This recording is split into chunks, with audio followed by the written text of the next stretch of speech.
Yeah, blasting issue. Yeah. So what do you got for time? I have 7 o'clock.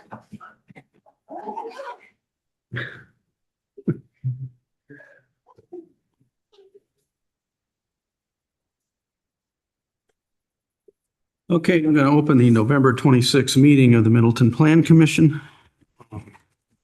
Roll call is our first item on the agenda. Adams. Here. Bruce. Here. Harp. Here. Aniro. Here. And Sonnet is present. Oh, and Summers. Here. Paulson absent and excused. Okay. Approval of the minutes. Is there any objection? Change? No? I'll declare the minutes approved. And that's of November 12th. First item on the agenda is the specific implementation plan modification for signage at bar 3. Before Daphne provides the staff comments, I just wanted to note that Summers is abstaining from this item. Thank you. Yes, so this is for bar 3 at the Aviary and the Middleton Market apartments on Lisa Lane. They are requesting to put up 3 signs. They're at the corner of that western property. And so they have one sign on this side facing into kind of the middle parking area, and then another sign facing Lisa Lane. And then there is also a blade sign. The 2 signs on the wall were identified in in the original aviary SIP, just in different locations. So staff don't really have any issues with this new location. And the blade sign is really minimal, and it follows all of our guidelines in our new sign code. So we recommend approval. Is there a motion? Motion for approval. Adam seconds. Okay, it's been moved and approved, seconded. All in favor? May I just suggest that Yeah. the motion say to approve the sign design and placement? Is that okay? Yeah. Thank you. Okay. Yep. If there's no further discussion, then I'll call a question. All in favor? Aye. Aye. Motion carries. Thank you. Item 2 is the specific implementation plan SIP for the Conservancy Bend Apartments. Abby, you want to take that? Yes. First of all, I just want to apologize a little bit for my rough attempt to move in the direction of having a table for SIPs and site plan review instead of having a more narrative format. This is our first attempt at doing this, but I think it needs a lot of work, and we're going to try to move toward this type of format just to make it easier for plan commissioners to see where code requirements are being met and where there is a request for a variance from the standards. So there is one waiver for this project that would need to be granted with the new code. And that is the primary entrance shall be on the front facade facing the street. With this Conservancy Bend project, it's been designed similarly with the GIP 2, which was reviewed by the Plan Commission pretty extensively. And so our recommendation is to grant a waiver to that standard, and then to determine that the SIP is consistent with the GIP and approve it contingent on several conditions. One of them is satisfaction of all the contingencies that were associated with the GDP, because those have not yet been satisfied by the applicant. They also need a stormwater management plan to be approved.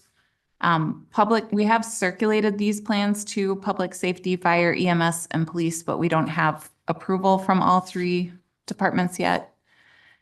And resolution of the engineering staff comments that are embedded in the plan set, addition of 2 EV charging stations and 4 EV-ready parking spaces, and then a revision to the lighting plan. There was some light trespassing from the Conservancy Bend property to the north onto Conservancy land. The applicant, Jake Buns, is here also from T-Wall. Is there any discussion? Well, first of all, is there a motion? Get ahead of myself here. Sure, I'll make a motion. Actually, I'm going to make one motion to combine both of these. So I move that we grant a waiver to section 10.07.20, paragraph 2, paragraph A, regarding the primary entrance. Determine that the SIP is consistent with the GDP and approve the SIP effective upon the satisfaction of the following contingencies, and the 7 are shown there. To item 6, I'd like to add charging after electric vehicle, because I think that's what we mean, electric vehicle charging parking spaces. And that's my motion. Okay. Is there a second? Purple second. Any discussion? Further discussion? Hearing none, I'll call the question. All in favor? Someone's said Yeah. something on the Zoom. Sorry, Oh, I'm sorry. I heard Randy. Randy, sorry. Yeah, it's okay. I was struggling to find my raised hand. A couple quick questions, I guess. One, and maybe staff or Jake can answer this. Along the street face, it looked like there was a secondary walk that was being installed between the building and Clark Street. At least on one of the drawings, it looked like that. Do you know if that's the case? Jake, you want to come up here?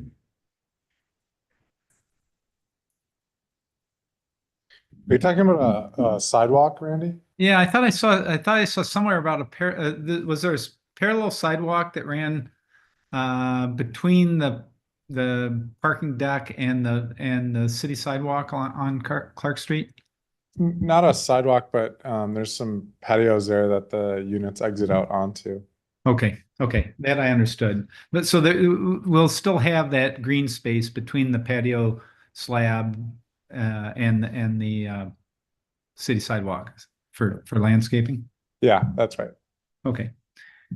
And then the decorative lighting that is shown on one of the images, there's a series of downlights shown around the building. Is that necessary, and does it, and maybe this is for Mark, does that meet our sign or our lighting ordinance?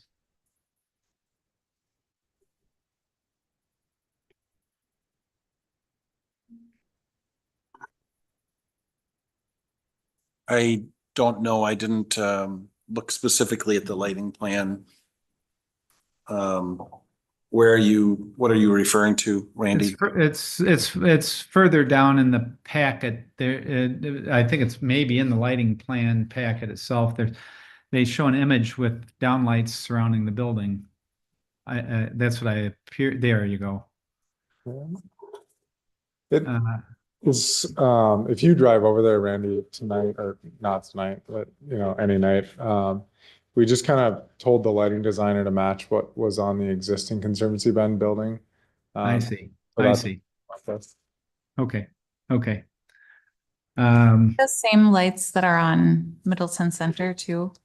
No, because I believe Middleton centers go up. Okay. as well. Or these are the same lights, but they're capped on the top. Yeah, I looked at the fixture, and I'm not an expert at reviewing this by the lighting standards, but they were fully cut off on top.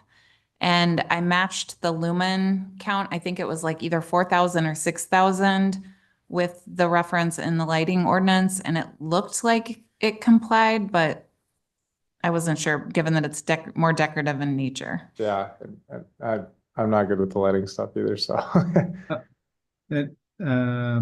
As long as someone's looked at Abby, I'm comfortable with that. Just one last question. If we go to the site plan, the sidewalk that connects the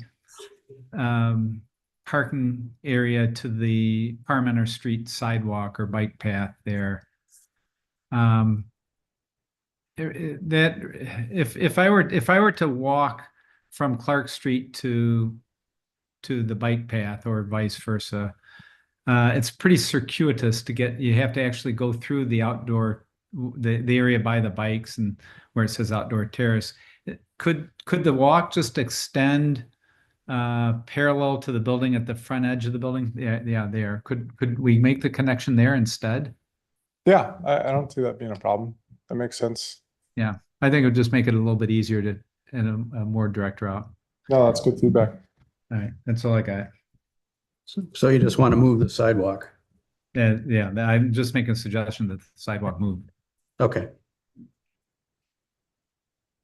Any other questions, discussion? Lisa? I just had two. So I'm looking at the slide, it's page 50. And it's showing what the lighting looks like, but there's nothing to show what it would look like on the other side of the building. Is it identical?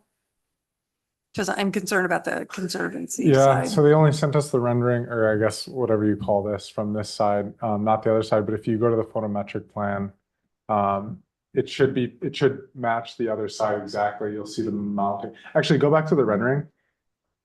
If it's staff and it's driving, sorry. Yeah, you see the blue lights are all lined up on the other side there, so it should match just the front side on the conservancy side. Okay, and that will be addressed per the motion, revising the lighting plan. And then finally, I would just encourage you to consider on the conservancy side of the property to try to use native landscaping to the extent possible. I think this is a great opportunity to extend the conservancy up to the apartments, and I think that would be attractive to people. We can certainly look into that. Okay. I'll move on. Any other questions for you, Jake? No? Mark? Nothing? No, but Okay. there hasn't been a vote yet. You said Oh, I there, didn't, okay, I didn't call for a vote, I guess. you started to, but then I Yeah. pointed out there were people Yeah. waiting to talk. Okay, it's been moved and seconded. And if there's no further discussion, then I'll call the vote. All in favor? Aye. Aye. Motion carries. Thank you. Okay, item 3 is the zoning map amendment and preliminary plat for the Ziegler Farm subdivision. Right. Here, Mark. Mark? Yeah, I have this. So we have 3 representatives for the project here to answer any questions you have. The packet has 2 motions separating the zoning map amendment and the preliminary plat. And I'd point out that this has gone through several of our committees, and all the feedback and recommendations are included in your packet in the appendix. Happy to answer any questions you have. Questions from commissioners? For the first motion? No. I don't think so. Well, I guess I would ask that city be changed to plan commission, if it's only the plan commission who needs to approve the preliminary plat.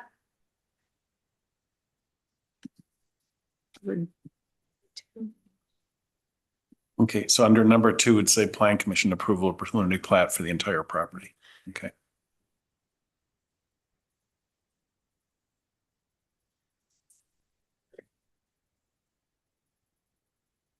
Are we squared away on dedication of land?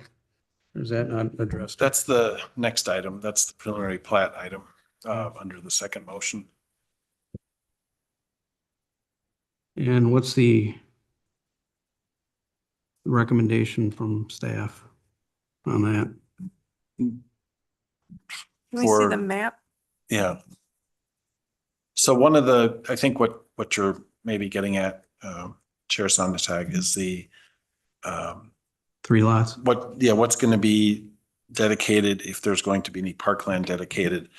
And the way that the first motion is proposed by staff is under item 4 or contingency number 4, all outlets, including those encompassing shared use paths, shall be zoned conservancy with PR zoning reserved for any area dedicated as active parkland. So I proposed that language just so that there's flexibility as to whether you, how you handle the preliminary plat. So we don't have to take up that issue until we get to the preliminary plat. I have a question about the order here of these two. Is there a reason why we're considering the zoning map amendment first when one of the conditions is, or contingencies is plan commission approval of the preliminary plat? Well, right now it's zoned, I mean, I guess my response to that is that most of the property is zoned agriculture and wouldn't allow the uses under the current zoning. So it's a chicken and egg. Didn't we already update the zoning? It's all agriculture except for, no, we haven't. That's what the first motion is the zoning map.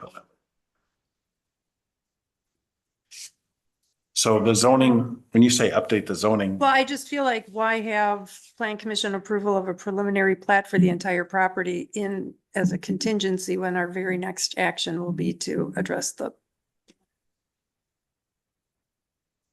well, ultimately the zoning motion, the zoning map amendment goes to the council. And that motion can be adopted here tonight as a recommendation and go to the council, but you may choose not to take action on the preliminary plat. If you don't wish to have that, I mean, we've done this previously where we had the preliminary plat as a condition of approval, but I don't know that you're required to have it in there. Okay. It's just, I defer to Abby on how she wants to. Well, they could take up the preliminary plat first if they wanted. Well, but the preliminary plat doesn't, I guess you could, but it doesn't match the zoning. It doesn't, we don't have the lot sizes allowed and on all that. So to me, it made sense to have the zoning first before you have a proposed development. So to me, it was logical this way, but I can see what you're getting at, Alderman Narrow. I'm fine either way. It's just I'm always looking for ways to tighten things up and make them less convoluted. And not that you wrote something that's convoluted, but I think you get my point. Question about contingency 3. Instead of saying all lots shall comply, would it be better to ask the applicant to fix lot 148 as the only one that's not in compliance? We could do it that way too. I only put that in I think there. that's part of the zoning code is that your lots will comply with our code. I guess I wrote this as a catch-all in case I missed something. I don't think I missed anything, but I wrote it this way just to cover the bases.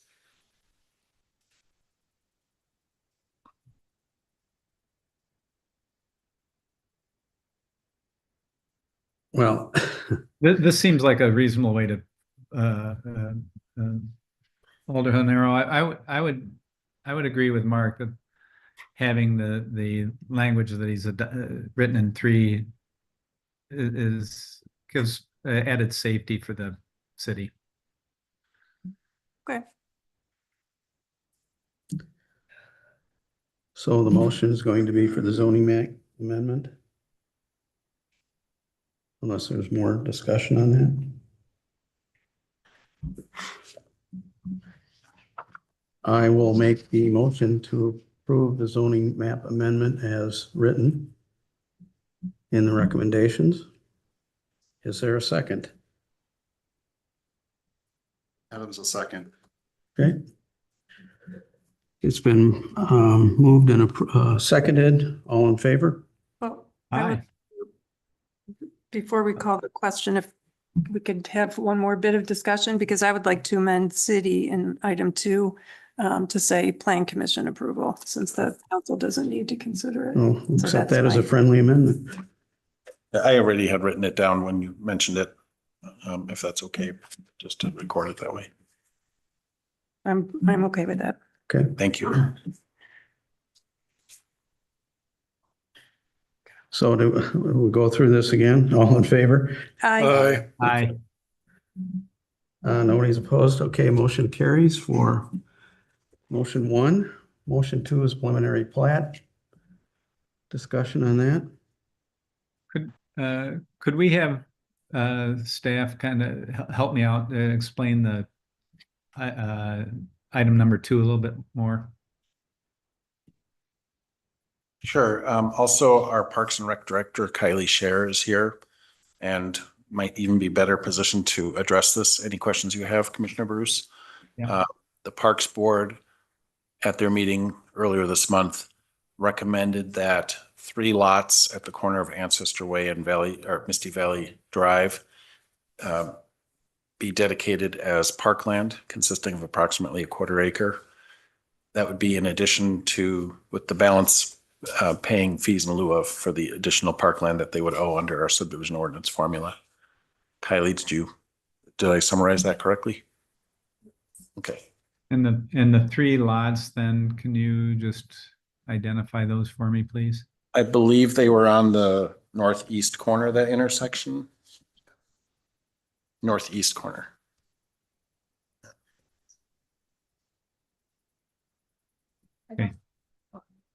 They didn't identify 3 lots. It was just a minimum of a 4th acre. So I Oh. don't know what that equates to. Maybe it does equate to three lots, but. Okay, I thought I had listened to the meeting and I thought they had talked Maybe about just a those 3. singular lot. I think what, Mark, what you're referring to is one of the discussions we had was on the far southwest corner of Graber Road, there are 4 lots there.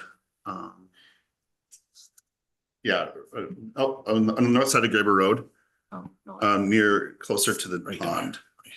Yeah, they're right there. There was discussion because just to the west of that, sounds like that is a city-owned, bit of city-owned land, and the possibility of taking those 3 or 4 lots there and making it that a park. But it sounded like the topography at that location would not be suitable for active parkland, and that it would have to be, lots of earth would have to be moved in to make it level. And also that would require a fairly large retaining wall on the back end of it. And a lot of the rest of this site, the topography just doesn't really lend itself well to having, a fairly decent sized park. So I think we were looking at what are some areas that are a little more flat that we could either build a playground on, or you could just have some green space for whatever reason that would be considered a public park. So, and when we looked at the topography map, that I think it was just even that one lot on the corner of Ancestor Way and Misty Valley Drive. I like it now has a name instead of Road C. I think that's what it was at our meeting a couple weeks ago. And that may have been the only lot. I'm not sure if there were more or not that we had talked about, but that being one of the more suitable places to recommend a park dedication site. What's the, So, and how big is the dedication? A 1/4 acre? Yeah, that was a 1/4 acre. We were looking at which would be, I think, match the smallest park in our system. I think Baskerville Park is about a 1/4 acre. And so that's on Century and Baskerville Avenue. This would be about that same size. So you don't have a lot of space to put things, but as a user of Baskerville, it serves its purpose well when we have used it in the past. So, and I think we kind of took the position at the PRC meeting a couple weeks ago that we need to get land parkland when we can. And the reason why we were kind of really pushing for this is because, we think about a few years ago, we were kind of pressed to develop a park west of the Beltline, kind of off of Market Street behind Greenway Station.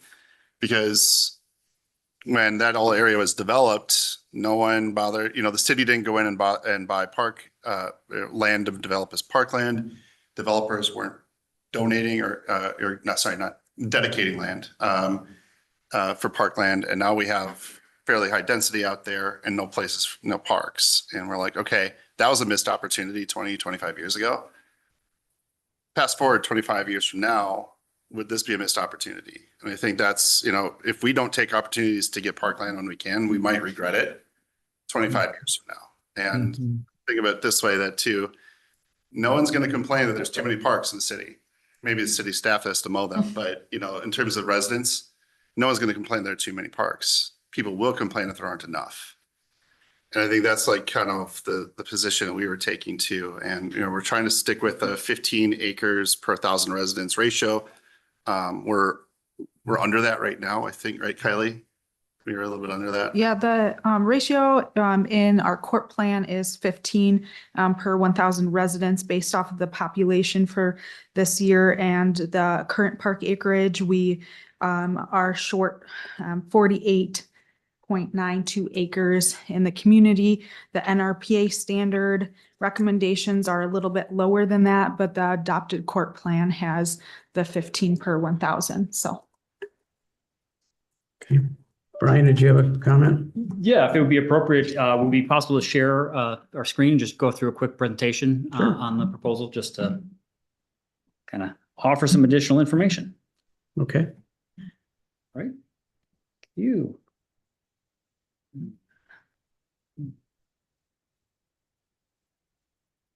Let's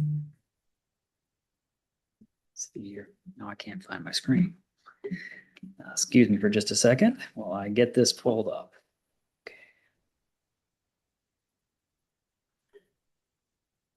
All right. Well, thank you. Again, Brian Munson with Vanderwall Associates here with Matt Brink from Viridian Homes, as well as Wade Wise from Weiser Engineering to talk about the newly named Pheasant Crossing neighborhood. Of course, we were in front of this body a while back, followed by lots of conversations with all sorts of different committees to touch on the many different moving parts of a neighborhood. And that's an important piece to note because there's a lot of complicated decisions made. They seem like fairly straightforward sometimes, but there's always overlapping demands and requests. So as we moved from the adopted to plan to what we're proposing tonight with the zoning and the preliminary plat proposal, we've made quite a few changes since the last time you saw it. Focusing in on some of those key components, of course, the bike path corridor has been refined through the Bike Ped Committee, input from city staff, and we're comfortable with the direction the comments are towards the implementation of that facility and look forward to being part of that regional connection. We have revised high road connections. So Forever Fields Drive, used to be Street D, is shown in the alignment to the north, pushed as far north as feasible to create a bigger offset with Keneal Trail. And we have maintained the 3 connections west into the western portion of the site. The third element that was requested was, of course, getting a little bit more space to Graber Pond, and that is achieved through a 100-foot setback at Graber Pond. And we were able to adjust the grid to do that. We have also incorporated the Greenway corridor across the north side of the site. So it varies in widths, but it creates a continuous opening there at the back of the adjoining lots and the north side of the parcel on the west side to create that corridor to go from Graber Pond down to High Road. We have also revised the phasing so that phase 1 would have access to Graber Road to the west, such that in the event that High Road is under construction, we're not reliant on a single point of access and allows some additional time to develop the designs of those facilities and implement them as we phase into this project in phases 2, 3, and 4. As you can see here with the entire phasing plan. The final piece, of course, is the park recommendation. And what we are requesting is that the quarter-acre, apologies, that the quarter-acre recommendation be respectfully removed because one of the things we've done throughout this is try to, again, balance all those competing interests. When we talk about increasing the setbacks from Graber Pond, we talk about the greenway on the north side, on the west side of the property, the 100% stay on the east side of property. We've really tried to lean into the environmental aspects of this site. As a result, there has been a reduction in the developable acreage within the site that relates back to what you see tonight, of course, is fewer units. To then look at an additional quarter acre of 2 to 3 lots in this location, we felt was a challenge because part of the goals of this, as we said, was to achieve that environmental aspect, but also achieve some attainability in the housing delivery that we have within the neighborhood. Continuous removal of lots, while one at a time here or there, they add up over time. They add up to price increases for the remaining homes and fewer homes available for the residents to purchase in the future. The other aspect that we wanted to point out, and we talked with the Parks Commission about that, is we're not anti-park by any means. This is a site that has a lot of complications on it with grade, has complications of environmental features and sensitivity, and we've tried to respond to all of those.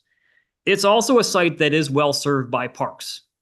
Within a quarter acre, in fact, if we go back to the map, on this map, there are 4 parks already, 3 of which have been built. one of which will be brought to life with Red Tail Ridge. So there is access to parks in close walking proximity, measured in a matter of blocks, less than a quarter mile from this site. There are also 3 neighborhood parks within a half mile that will serve this property. One of which to the south in Middleton Hills, but coming soon in the future with Red Tail Ridge and Bell Farms, there are 2 neighborhood scale parks.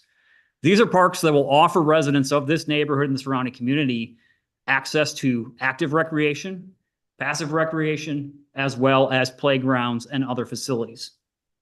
A quarter-acre park within this project, while it does deliver some park space, would be really limited to a tot lot. We're talking about a fairly small park, as you already have many parks in your community. You're familiar with what those look like. Those facilities are already, again, readily available within a quarter mile walk. The second aspect of that is a lot of these parcels will have room. These are not alley-loaded single family on the west side of High Road. These are front-loaded single family that will have rear yards of 51 feet by 25 to 30, 35 feet wide.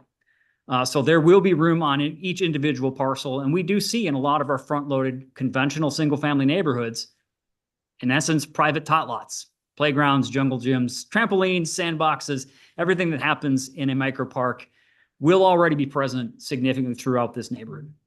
And so with that, with the combination of all of those aspects, what led us to make the request tonight. While we understand the goals of delivering park space, in this case, we've tried to lean more into delivering that environmental feature. And that's where some of that acreage has gone collectively within this neighborhood. And so we request that, with that in mind, that the plat as proposed be allowed to move forward. Thank you. So you want to see fees in lieu of instead of parkland Yes, dedications? we would be paying fees in lieu of, fully recognizing that. And then those fees could go to improve some of the existing parks or future parks in the surroundings. Okay. Comments? Is Commissioner Summers, I just wanted to echo what Commissioner Adams had said, looking ahead, are we going to regret waving this down the line? As a former PRFC chairperson, I can't count how many projects we had in front of us that we waved, just waved by the opportunity. So I think that from what I hear from citizens around the community, it is better to have something, even if a small park, than nothing at all. Thank you. Other discussion? Yeah, Kurt, Randy, go ahead. question for Brian. First of all, Brian, thank you very much for making the revisions they made. I think you've done a really nice job of trying to incorporate all the comments, and I certainly appreciate the effort that you've gone through to bring forward a really nice plan. When we talk about a quarter acre, and we're talking about 2 to 3 lots, how large are those lots on the corner of Ancestor and Misty? So those range in size. They're in the, let's see here, 59 by, you can see, here we go. Perfect. Yes. In the preliminary plat, we can actually look at the actual. If you go to the next page, it has the actual square footages. So it would require, there you go. So we're looking at 6,000 to probably 7,500 square feet per lot. To achieve the quarter acre request, it would require 2 lots in that. Two lots, yeah. And how many lots have you reduced from the first plan that we saw a few weeks ago? 6. Yeah, I can tell you that here in just a second. I just want to make sure we're as accurate as possible. So we are at 167 lots now. The plan that was presented to this body previously was 173. So we've reduced by 6 lots already.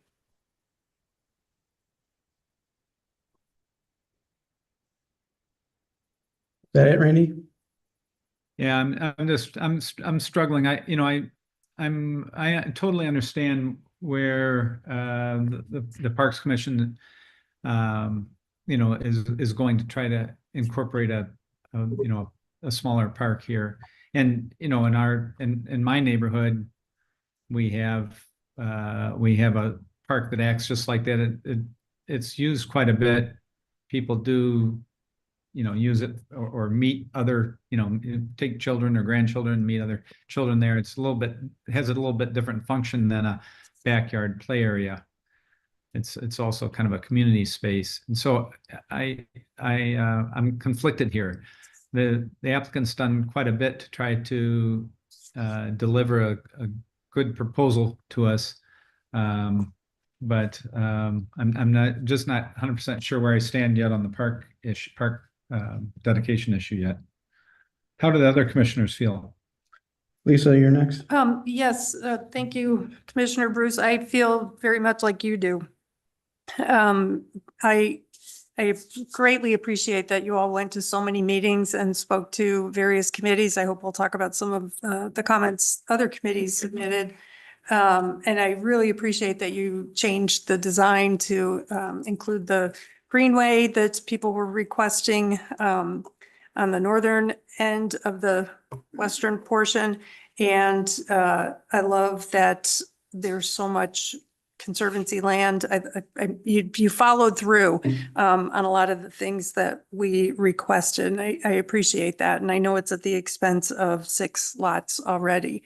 I'm wondering, since there are so many parks either existing or soon to be in close proximity to this area, I don't want to suggest that we take some conservancy land that the city already owns, but as somebody who walks around this area a lot, there is land by Graber Pond at the top of the hill on Graber Road. I've often thought that would be a great place for picnic tables and other amenities, which would have a nice view of the pond. I'm wondering, is there any way the city can use some of the appropriate conservancy lands on the western portion of this development to put in a park? I also wonder, can we accept the dedication of the trail corridor as parkland? Because that is something, we are going to get the benefit of a trail. I'm reluctant to ask the applicant to give up even more lots to make room for a park, even though I recognize the value of the park. I wonder about the area by the Mode Trail. If we could go to page 88 of the packet, the space at the end of Ancestor Way that continues to that Mode Trail. Trying to think of the topography there. Is there any chance of that area? How big is that area, and would that be suitable for a playground or picnic tables or something? That's an area we actually talked quite a bit with the Parks Commission about. There's a lot of topography challenges there. Okay. It drops 30 to 40 feet depending where you stand on the site. And so it's a continuous slope issue there. For a low impact park, picnic tables or things such as that, that's a possibility, but it'd be fairly difficult to put a playground in that location. Okay. And also I had a question about the path, the boardwalk now on Graber Pond. We had talked about possibly bringing that to the land, but I understand that is not going to work. Is that correct?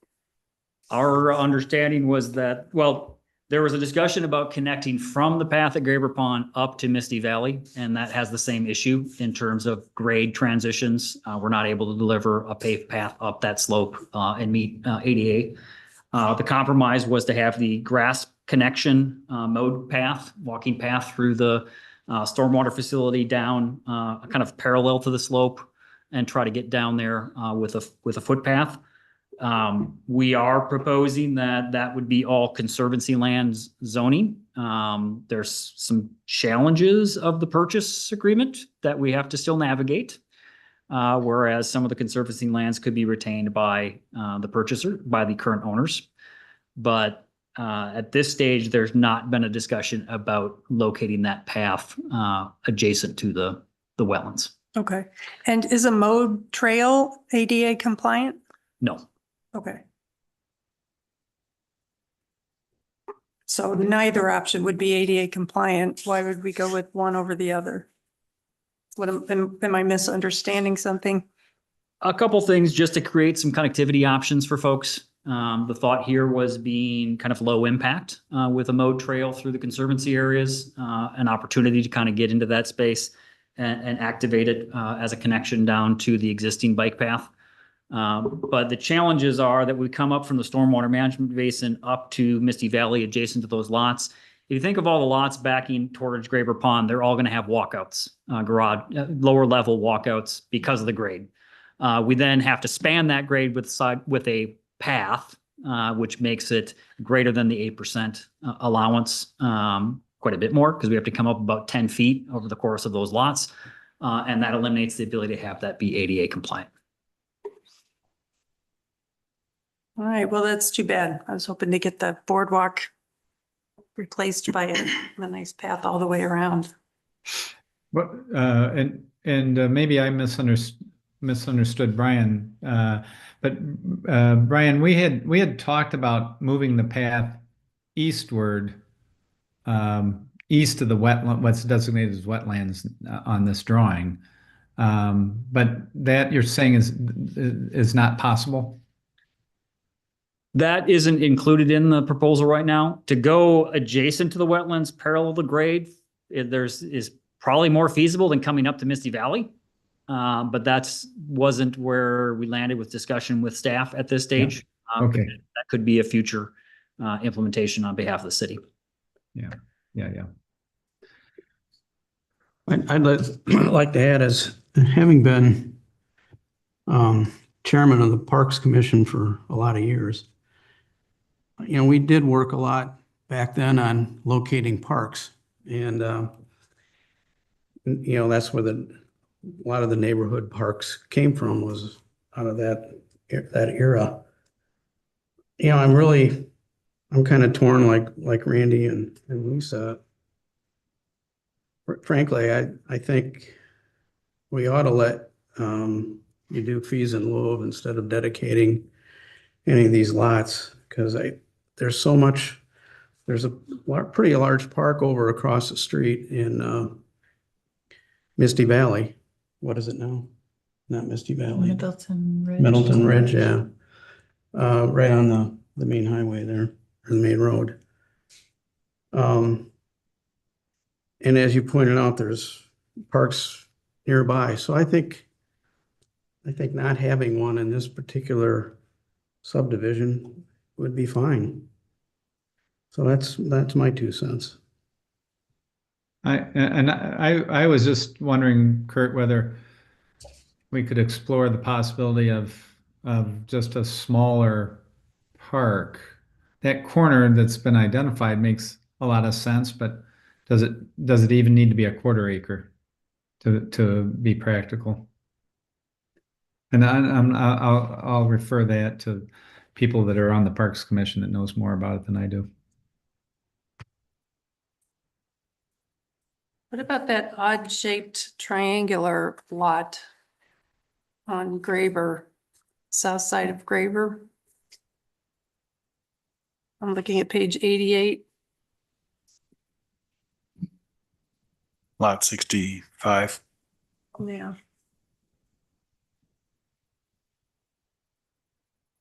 Mhm.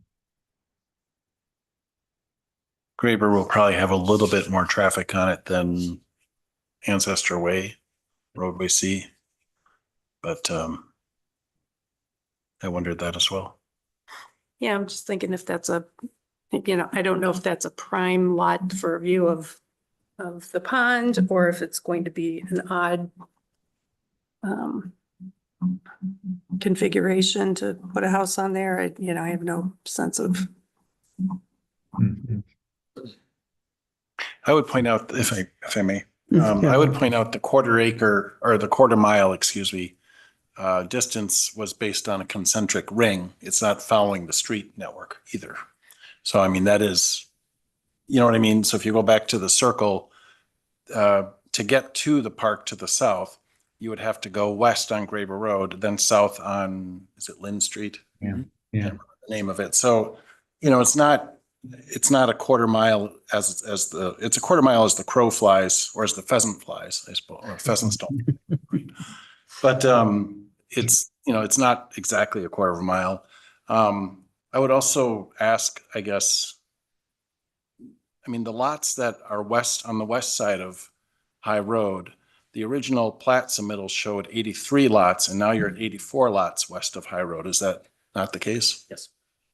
So where you lost lots was on the east side of High Road. And what is it because of, what was that the reason for on the east side? A couple of things. One is the realignment of the roads to bring Forever Fields to the north is a little bit less efficient than heading straight west with it. And so that reduced some lots there.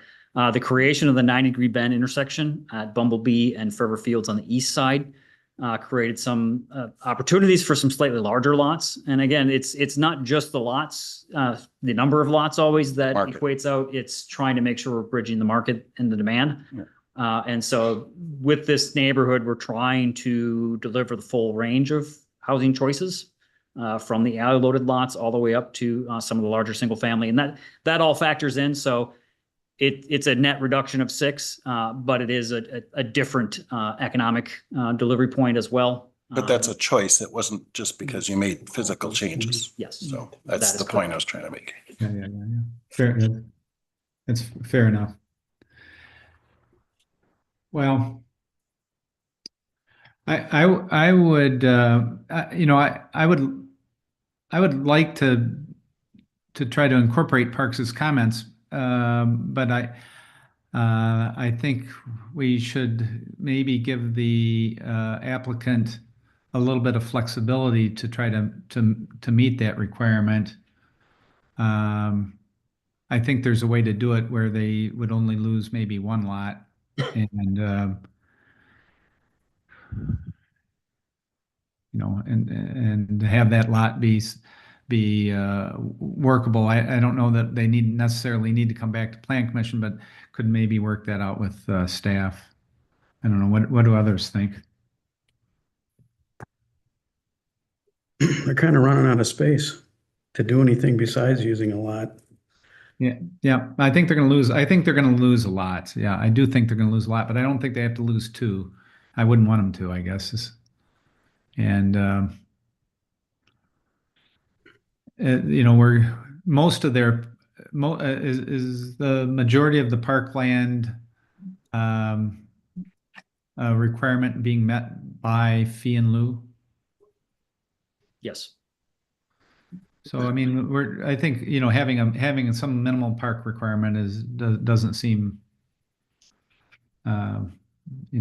outrageous at all. Seems reasonable. Kylie, go ahead. I just have a few things to add, and their requirement, I think it's noted in there, but their entire requirement is just shy of 6 acres. So that was dramatically reduced to that 1/4 acre. I know this is a really challenging location, and I understand that they're trying to meet it as best as possible. And from the park's perspective, we're always going to push for spaces, community spaces that serve the entire community. As you should. Yep. And another thing, fees in lieu of, just so everybody really understands that, fees in lieu of can be an alternative to the park dedication, the land dedication requirement that's in the ordinance. But it's statutorily limited to what it can be used on. It can't be to purchase playground equipment and do things like that in our park system.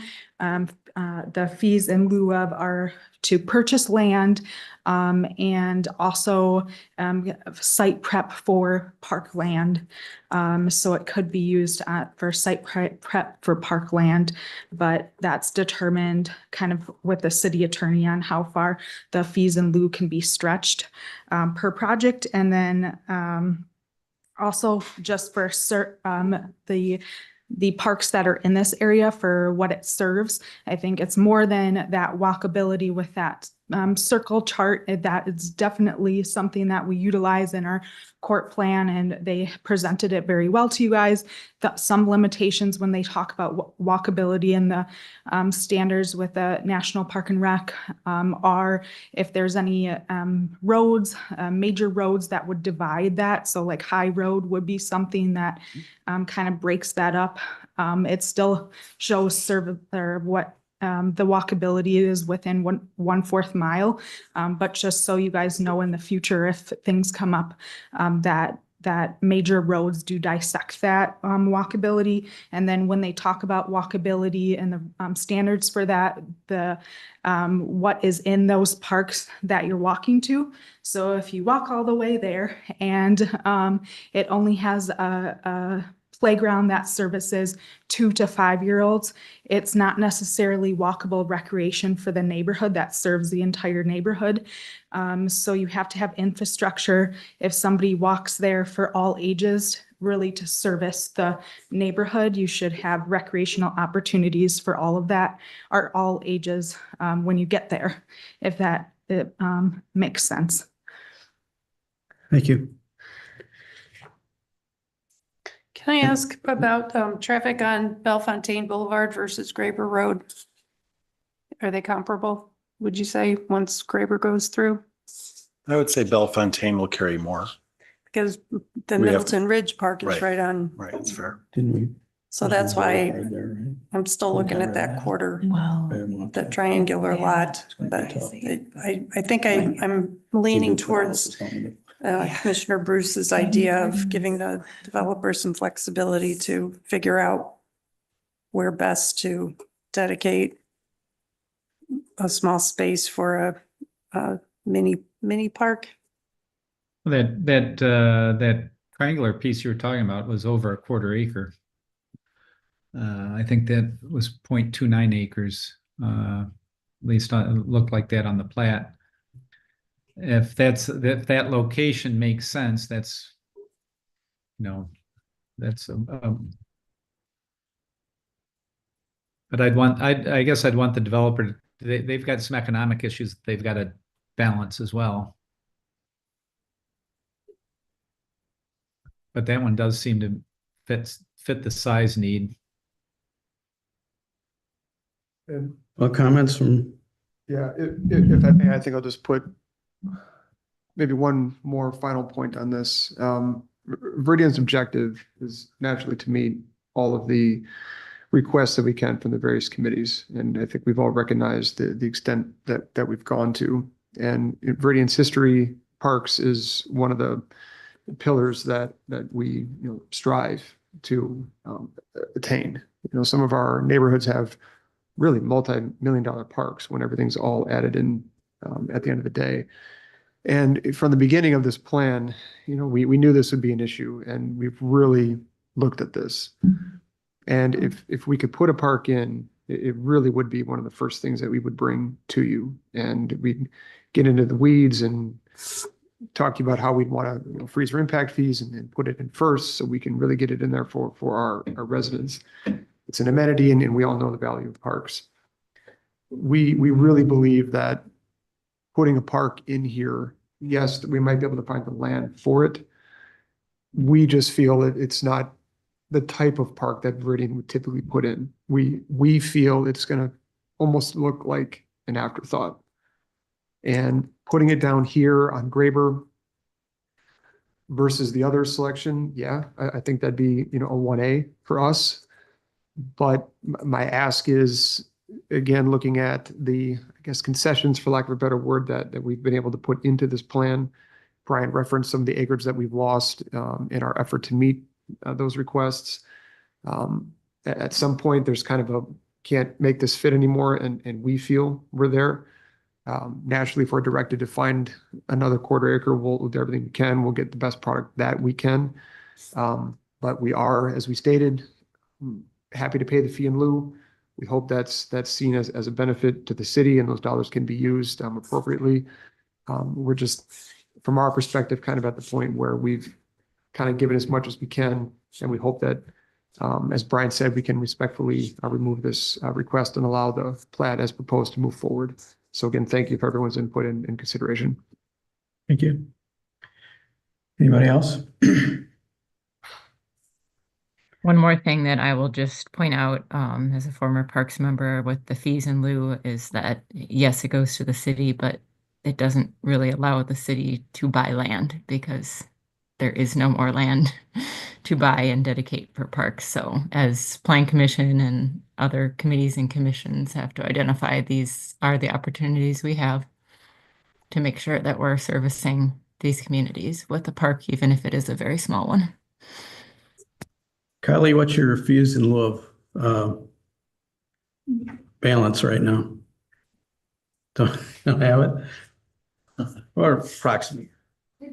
I don't have that right Okay, now, all right. but I'll look it up really quick and see if I can get it for you. And also a quick question for you, Kylie. If, the fees in lieu aren't used, or parkland is not credited usually for trails. Trails aren't usually credited for parkland, right?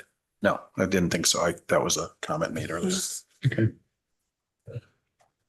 I'll just say that it's unfortunate that we can't accept conservancy land. I know it's a state law thing, but we pride ourselves on having so much green space and construction. We need a lot of green space in the form of stormwater management, which in this case is going to be a lot of conservancy and wetland area. It's just unfortunate that we can't count any of that towards your parkland dedication. Or we can't improve, at least improve it. It would be if we could even just improve it with play equipment. Yeah. Yeah, it depends on who the conservancy police are.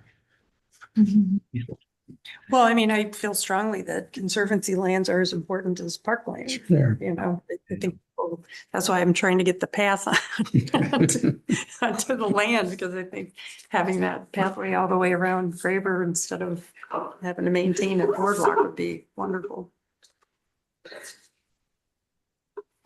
Well, I'd like to, And while Kylie's looking that up, I will say that, Yeah. again, it doesn't really matter what the total is in that account. It's the fact that the land's not for sale. We've heard this over and over again with the Allen Boulevard proposal that used to be on the table. Just because there is land doesn't mean it's for sale. So that is what we have to operate on when making these decisions. I mean, I do agree with Commissioner Bruce, that it would be nice to find a happy medium, that it didn't necessarily need to be exactly, a quarter acre, just knowing the struggles of development, but I don't feel that we should let go of the park entirely. Even if it is a mini park. I can't remember what Baskerville is, Commissioner Adams. I think we measured that one out to be about a quarter an acre. Basket. Quarter acre, okay. And that one's right on Century, right? Yes, Yeah. very Yeah. much.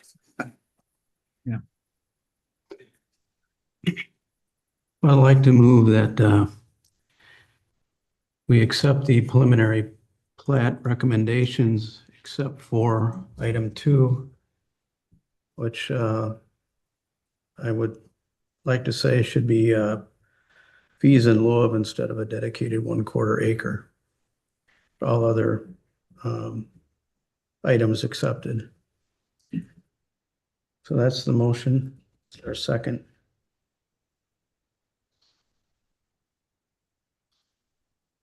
Hearing none, motion fails. Motion dies for lack of a second. Right. Yeah. But it doesn't fail. It dies for lack of a second. Sorry. Dies, okay. Dies, fails. Yeah. No. Tomato, tomato, and all right. I'd like to make a motion to approve the preliminary plat with a revision to item number 2 that indicates that does not indicate a specific location for the park, and uses language of approximately 1/4 acre. There's a motion. Is there a second? Summers will second. Second from Summers. So the way it is phrased, as I understand you, Commissioner Bruce, is it would say under number 2, dedication of approximately 1/4 acre of parkland in addition to paying fees in lieu with the plan commission determining amount, et cetera. So I get rid of the location part of it. Yes.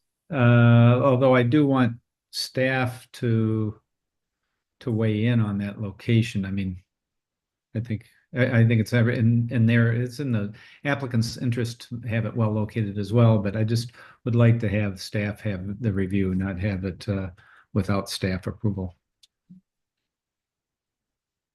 Dedication, oh, sorry. Would the commission consider, on that recommendation, specifying that the parkland should be on the west side of High I was Road? gonna ask. I think that makes sense.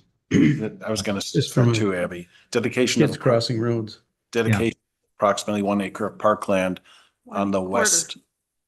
1/4, What'd I say? 1 acre. 1/4, well, it says 1/4 here, I just skipped it, sir. Dedication of approximately 1/4 acre of parkland on the west side of High Road. With the location approved by park staff, is that what you're saying? What's the language you would like to use there? I would be with PRC? yeah, I was going to give that just to planning staff if we can avoid another meeting, but Approved by city staff, how about that? Yeah. Because we want Kylie to be involved. Yeah. In addition to paying fees in lieu with the plan commission, and that's the rest. Okay. Yeah, that's clear. Can you show us that, Mark? I gotta just be prepared to log in. It's not, I can't do it easily, but so it says it will be dedication of approximately 1 acre, 1/4 acre of parkland on the west side of High Road with the location approved by city staff, comma, in addition to paying fees in lieu with the plan commission determining the fee amounts at the time of final plat approval. And I'll be logged in next time. Okay, it's been moved and seconded. All in favor? I Opposed? Motion carries. Thank you. Yep. All right.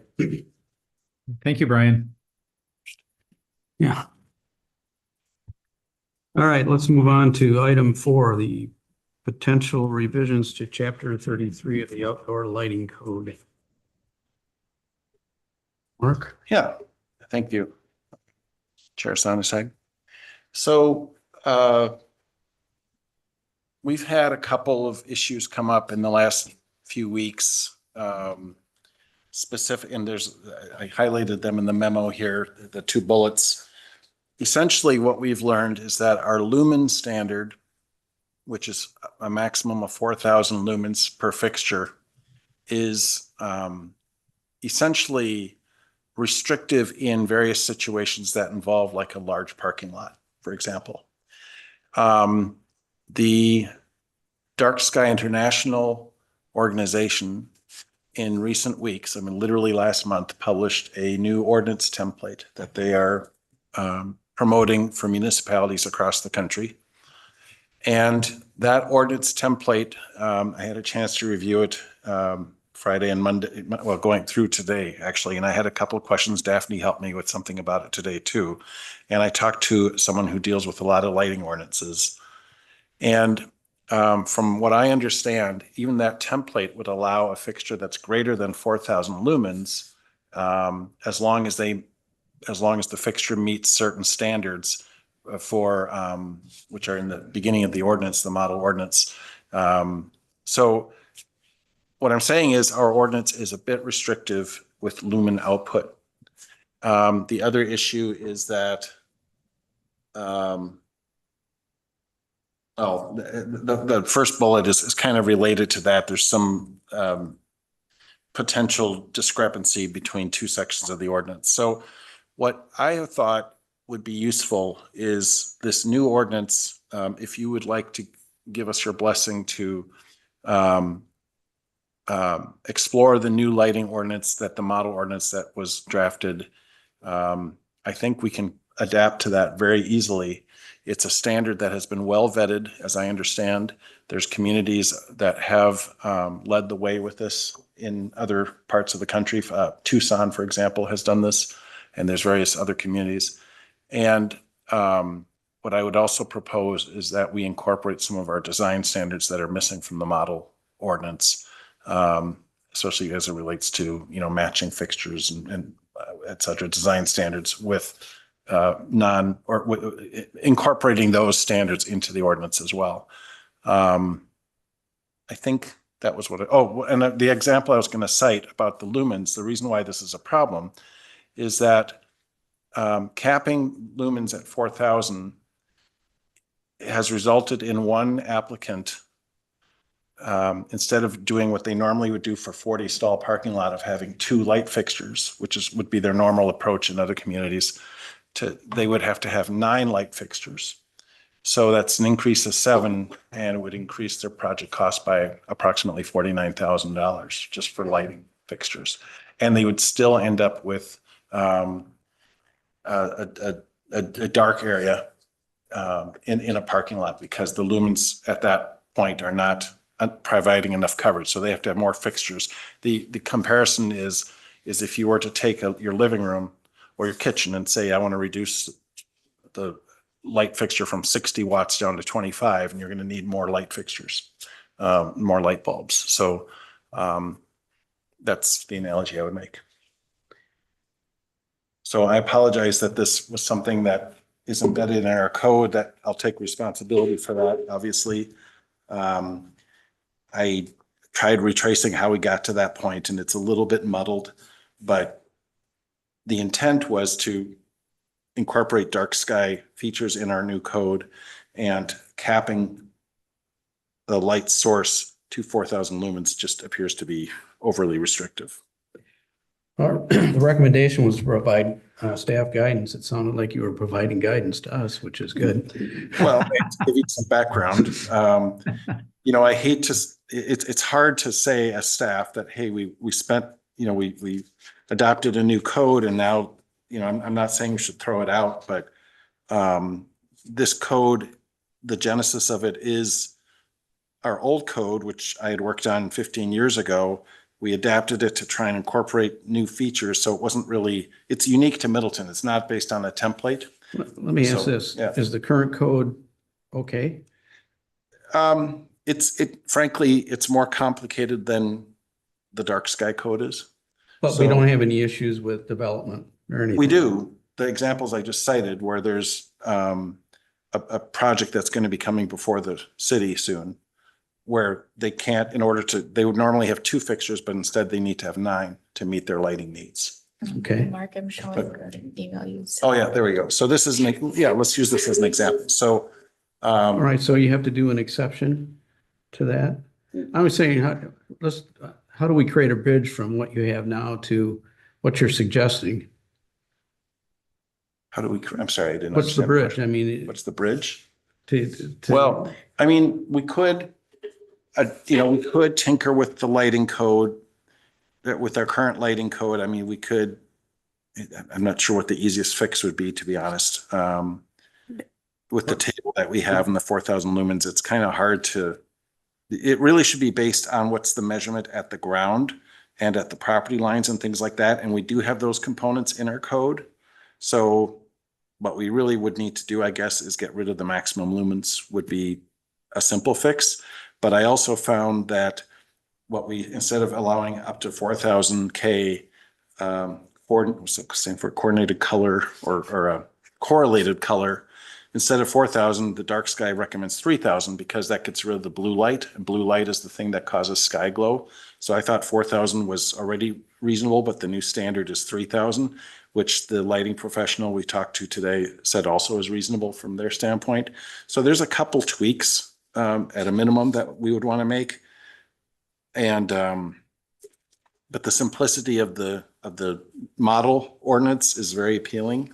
And if that becomes a standard that's used by various communities, then that seems like that would be an easier way to go. I can't argue with that. Yeah.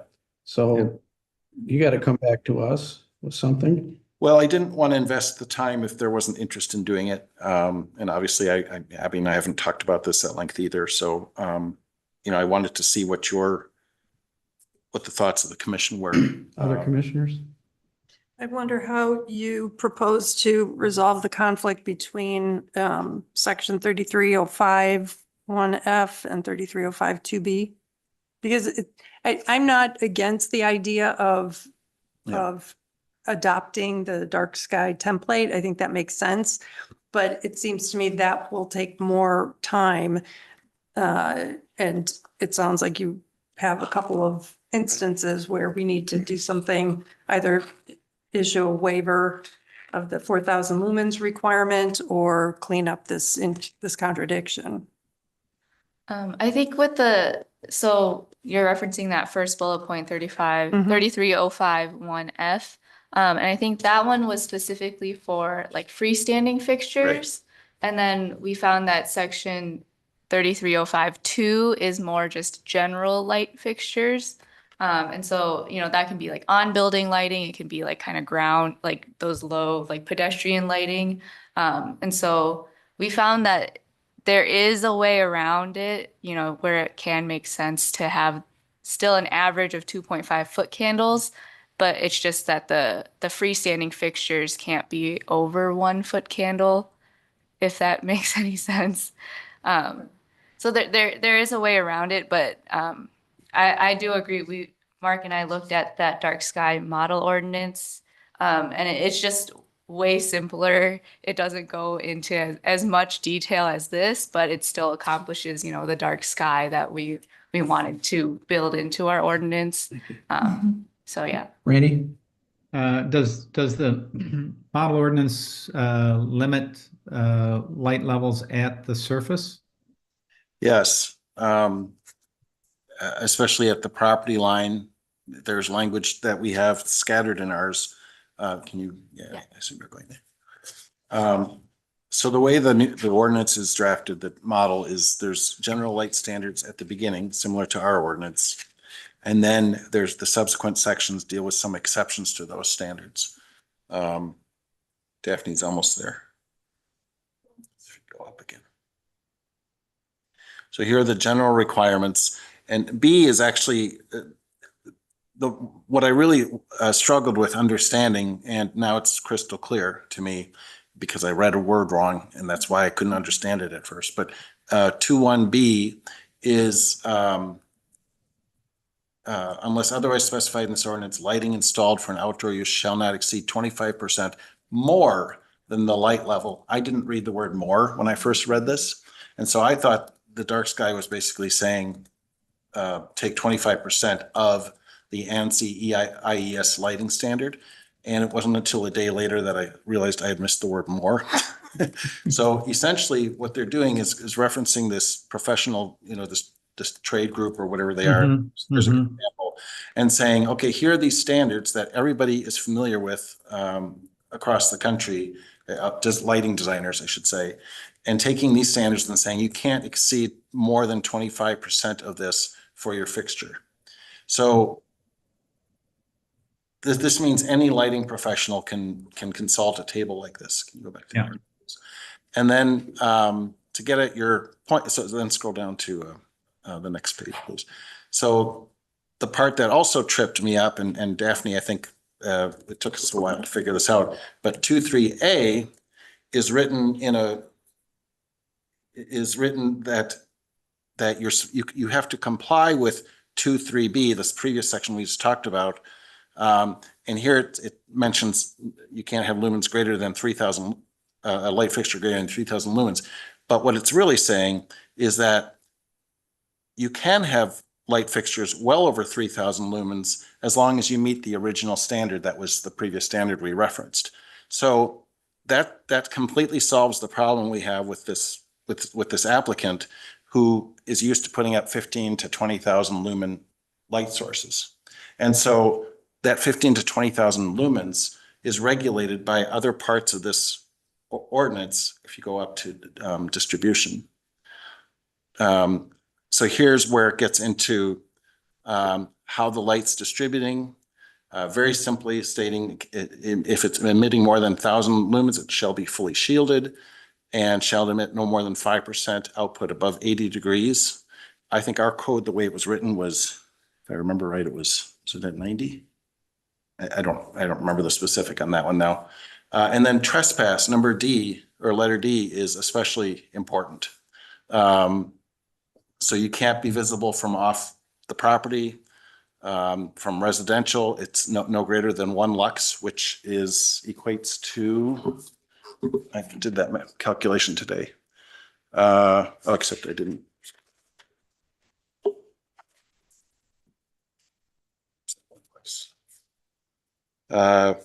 1 lux is 0.2787 foot candles. So that's a very low threshold. That's lower than, I mean, that's very low, which is good.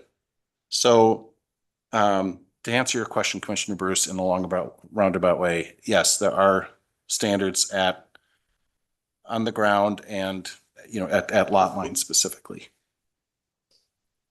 Well, I guess my feeling is when we adopted the lighting standards, I didn't dig into them. I relied on staff's recommendations, and if staff feels like this standard might be more appropriate and it's well accepted, I would be in favor of moving forward with it.